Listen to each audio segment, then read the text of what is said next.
warahmatullahi wabarakatuh. Jumpa lagi dengan saya, Pramita Sari Aryani, Guru Sejarah Kabupaten Tanah Bumbu, Provinsi Kalimantan Selatan. Hari ini kita akan membahas materi yang ada di kelas 10 mata pelajaran Sejarah Indonesia, yaitu tentang Islamisasi dan silang budaya di Indonesia.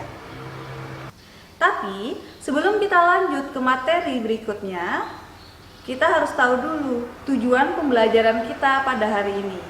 Jadi silahkan kalian simak video berikut.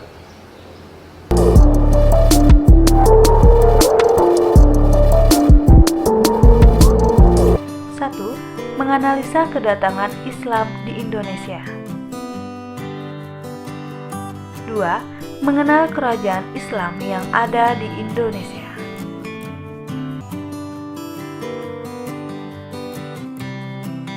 3. Mendeskripsikan alkulturasi dan perkembangan budaya Islam. Tapi sebelum lanjut, jangan lupa subscribe, like, dan komen dulu ya.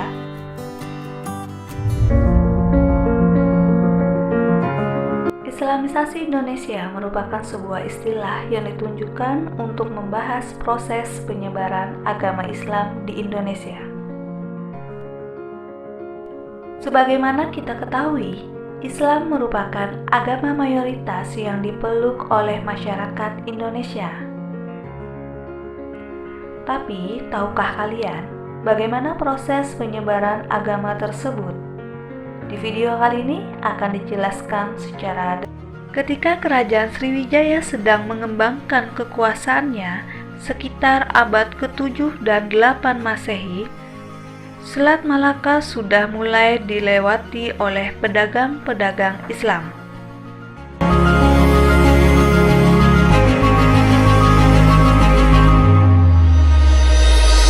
Di saat Kerajaan Sriwijaya mengalami kemunduran pada abad ke-13 Masehi, kedudukan masyarakat Islam di Pulau Sumatera, Semenanjung Melayu, dan pulau-pulau di sekitar Malaka semakin kuat.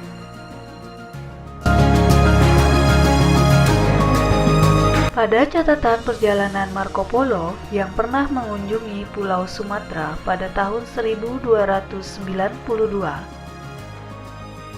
ia mengatakan pelabuhan pertama dikunjunginya bernama Verlej atau disamakan dengan Perlak. Menurut Marco Polo, daerah Perlak banyak dikunjungi oleh pedagang Muslim yang saat itu keberadaan pedagang Muslim tersebut dapat mengubah keyakinan penduduk asli untuk memeluk ajaran agama Islam.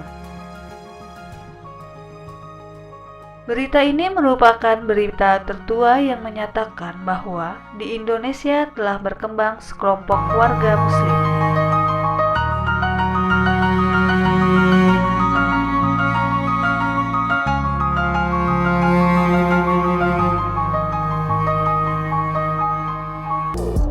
Proses masuk dan perkembangan awal pengaruh Islam di Indonesia.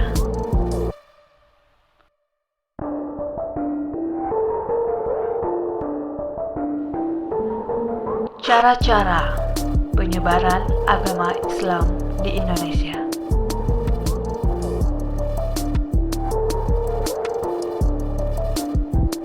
Cara pertama, melewati peran kaum pedagang dan perkawinan.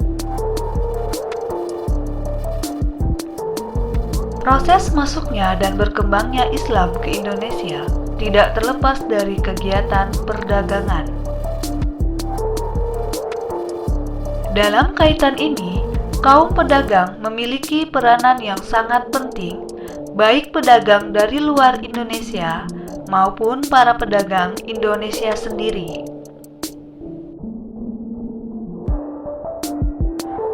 Para pedagang umumnya datang dan berdagang di pusat-pusat perdagangan di daerah pesisir seperti Malaka, Palembang, Demak, dan daerah pesisir lainnya. Mereka tinggal di tempat-tempat tersebut dalam waktu yang cukup lama, bahkan sampai berbulan-bulan untuk menunggu datangnya angin musim.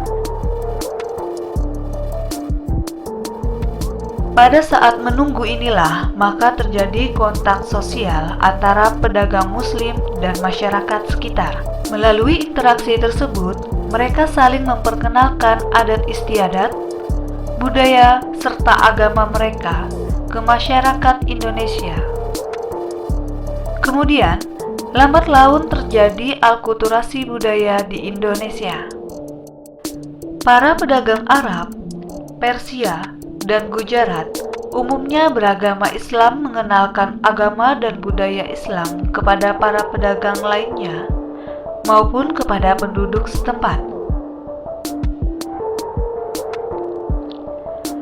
Ketika berdagang di tempat-tempat perdagangan Indonesia, mereka juga memperkenalkan agama Islam. Maka, mulailah penduduk Indonesia mengenal dan memeluk agama Islam. Lama-kelamaan, penduduk Islam semakin banyak dan bahkan Islam kemudian berkembang ke perkampungan Indonesia. Peran bandar-bandar di Indonesia memiliki peranan dan arti yang sangat penting dalam proses masuknya agama Islam ke Indonesia. Bandar adalah tempat berlabuh kapal-kapal atau tempat pemberhentian dan persinggahan kapal-kapal dagang. Di tempat inilah pedagang dari Arab, Persia, ataupun Gujarat memperkenalkan Islam kepada para pedagang lainnya, bahkan kepada penduduk setempat. Dalam perkembangan selanjutnya, bandar-bandar tersebut menjadi pusat penyebaran agama Islam dan menjadi kota muslim. Hal ini dikarenakan pedagang-pedagang yang berasal dari Arab, Persia, ataupun Gujarat menetap dan bahkan melakukan perkawinan dengan masyarakat Indonesia asli. Kemudian, banyak penduduk di sekitar bandar tertarik dan masuk Islam melalui jalur pendidikan.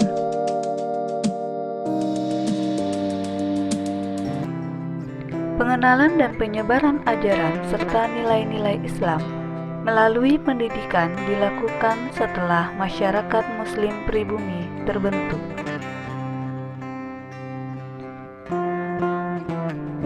Pendidikan diselenggarakan oleh para guru agama, kiai, dan ulama yang mendirikan pondok-pondok pesantren untuk mendidik para santri mereka.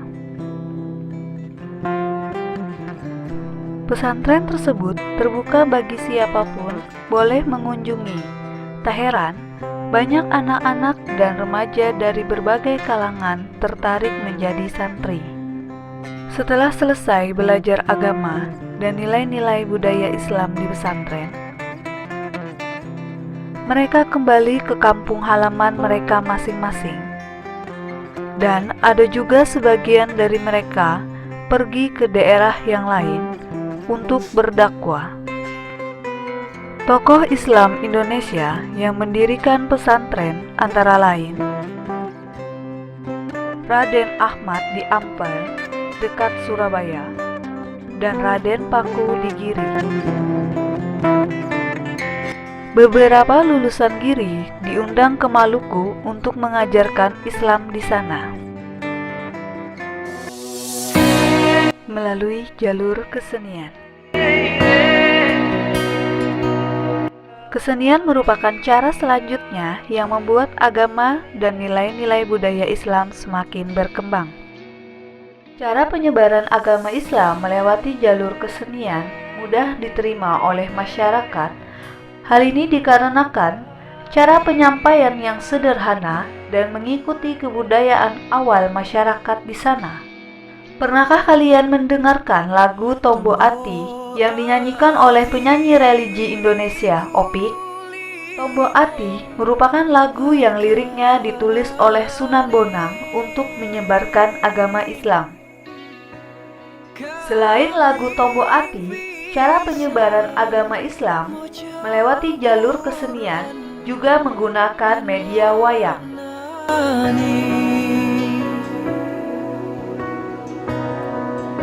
kapin pindo salat wangi. Tokoh termasyhur yang menyebarkan agama Islam melalui kesenian yaitu Sunan Kalijaga. Melalui pertunjukan wayang yang mengisahkan Mahabharata dan Ramayana, beliau menyisipkan ajaran dan nilai-nilai Islam.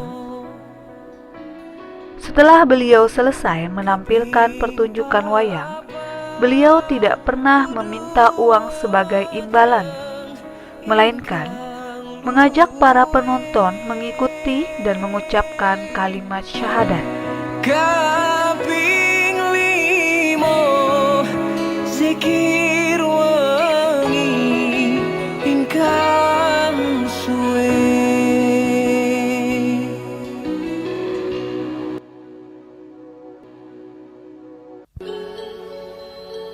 Politik. Penyebaran Islam secara politik dilakukan oleh para penguasa karena memiliki pengaruh yang kuat dan disegani serta menjadi panutan rakyatnya. Oleh karena itulah, jika penguasa tersebut memeluk agama Islam, maka rakyat yang menjadikannya panutan akan mengikuti memeluk agama Islam juga. Penguasa-penguasa yang telah memeluk agama Islam akan mengembangkan kekuasaannya dengan mendirikan kerajaan-kerajaan bercorak Islam di Nusantara.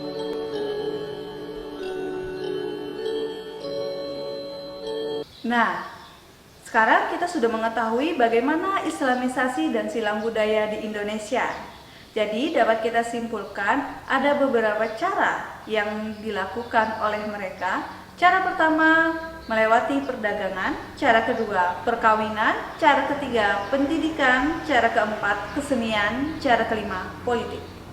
Tapi jangan lupa, mereka menyebarkan dengan cara damai. Kita cukupkan materi pada hari ini. Sebelum kita akhiri, mari kita sama-sama berdoa. Semoga apa yang kita pelajari hari ini bermanfaat dan bernilai ibadah di mata Allah Subhanahu wa Ta'ala. Cukup sekian. Assalamualaikum warahmatullahi wabarakatuh.